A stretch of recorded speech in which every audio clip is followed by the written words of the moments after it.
Obviously there's a lot of great actors in Saturday Night, but most of the reviews coming out singled out your performance is just, really a standout and kind of this spot on embodiment of Chevy Chase. So, tell me a little bit about what did you do? Did you get to meet the man? What was your school of Chevy Chase to become Um, Chevy Chase? Will uh, Jason Reitman was highly discouraging uh, from us meeting our counterparts and speaking to them. A couple people did, but I did not. But there's so much out there from Chevy, a lot of really great performances.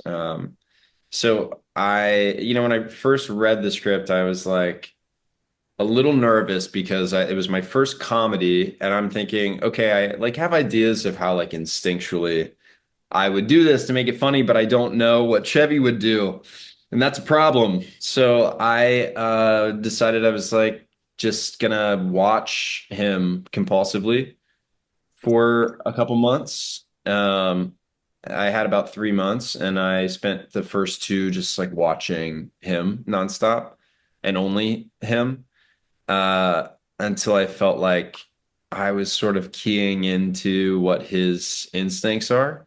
And then on the other side of obsessiveness, I had created these like charts in Google Docs. I was just sort of like watching all of his like physical tics and bits and like facial expressions and when he was doing them, what kind of jokes he was doing them on, so that I could like it for me like mathematically diagram sort of what he does. Some things are intentional and some people just have behaviors that are, subconscious, and you can like kind of find patterns. And so I went like in a very methodical direction of trying to understand who he is, how his face moves, how he like delivers lines, what his cadence is, and I started there so that I could like really understand how to present a version of him that people would identify. And then on the other side of it, understand that like the story Jason had written about Chevy in this film is, very much about like this confident man that we all know and love who has this really healthy ego, but like back it up, and who is that person before he has any sort of massive validation from an audience. So it's like a confident man that's actually quite vulnerable and Mm. whose confidence is quite vulnerable and could be like chopped in half very easily by someone that actually has sort of, command and authority. You mentioned honing in on some of Chevy's ticks, and you know, he has a very distinctive presence, but I don't know that he's someone who I would say, he's not a Robin Williams or a Jim Carrey or something where it's like, oh yeah, that's a Chevy Chase tick. So what are some of the ones you picked up Yeah. on? Well, honestly, Will, that's why this was so scary to me because there's nothing like particularly esoteric about him in a way that like the other guys that you've mentioned. And I was like, I was sort of baffled because I'm like, I don't know how to key into this guy.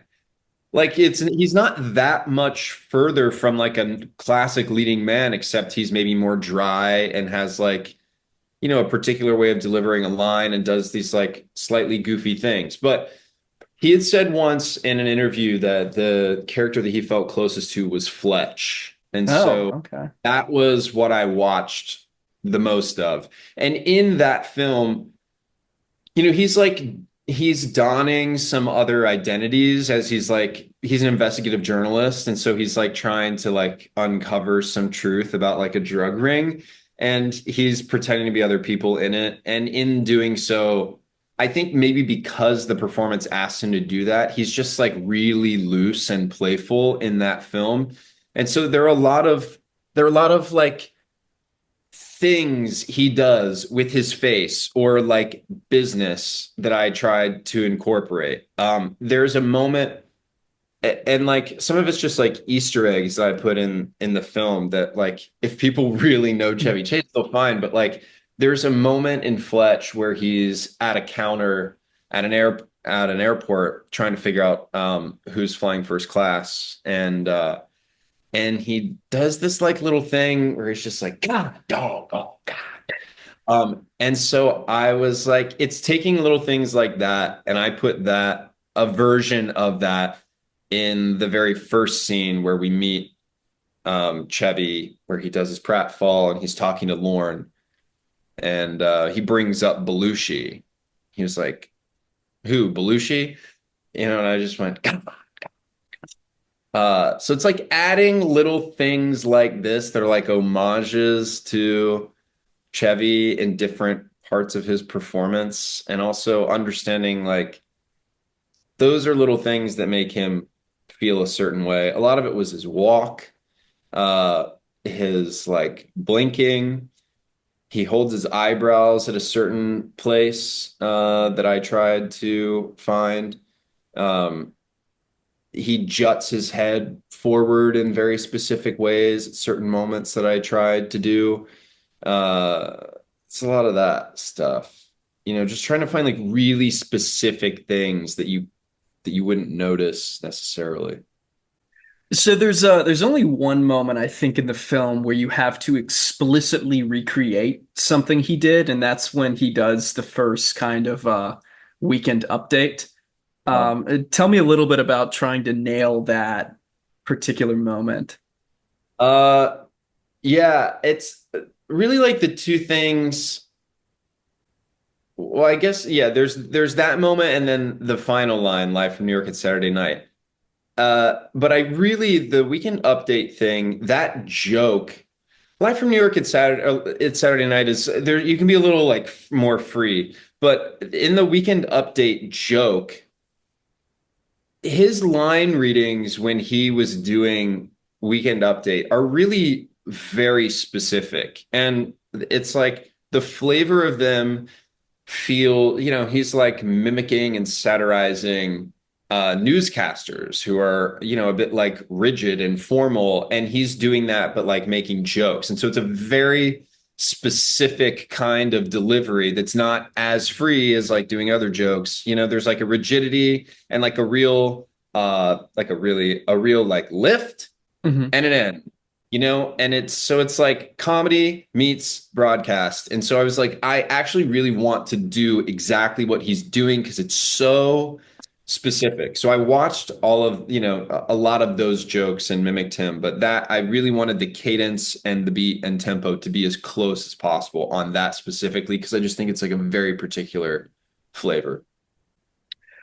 So, you already honestly kind of look like the man, but I assume they did some makeup and hair work to further transform you. Tell me a little bit about the physical process of making yourself look like Chevy Chase.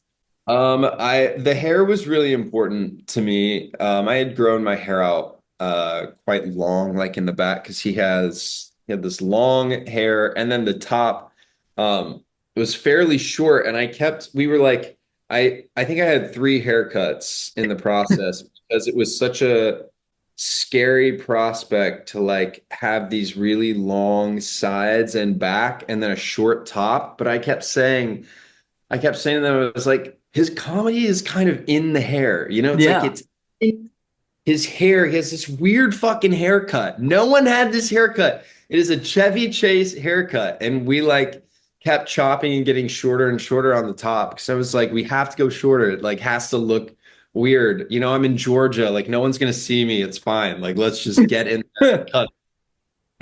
And so But you that guys was filmed in Atlanta? we filmed like sort of outside of Atlanta in Fayetteville. So I'm from the Atlanta originally. So I Oh, had no really? idea. Yeah, yeah, I had no idea you We guys were at shot down Telluride there. Studios. Yeah, yeah. Did you ask what school I went to? Is that what you said? No, we were No. at I was just saying we were at Trilith Studios. Got it. Okay, okay. That's fun. Um, yeah, the haircut was spot on, honestly, though. So, um, what about you're not just going for mimicry, and you kind of mentioned this. Tell me a little bit about some of what you did you mentioned this with the vulnerability, but kind of play a character, based on what's in the script, not just recreate Chevy Chase. Yeah, the arc that Jason created for Chevy was very much about uh, a man that is very confident, has a healthy ego, but it's not supported by much. And so it's fragile. And if someone like Milton Berle comes along with a sledgehammer, it's going to Literally be Big Dixon. Yeah. yeah, so like, really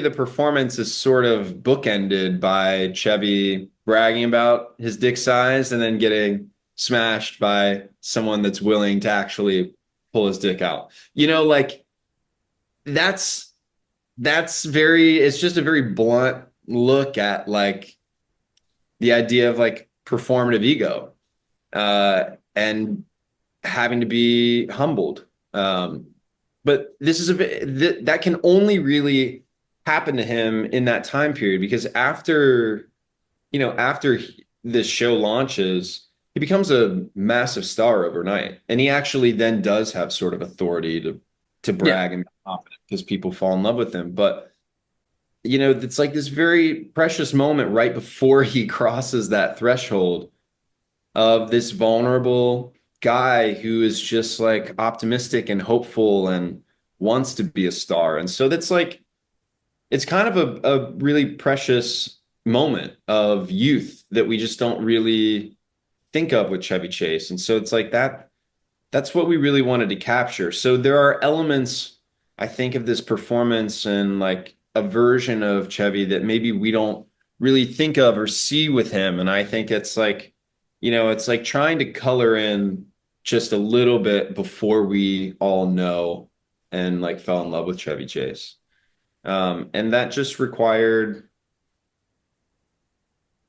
well, it required like I was looking at his performances a lot, but I watched some early interviews of him to really understand how he spoke and communicated outside of performance. And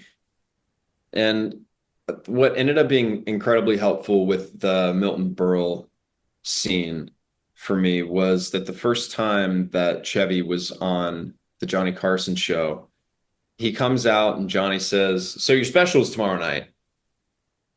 And Chevy goes, "I do."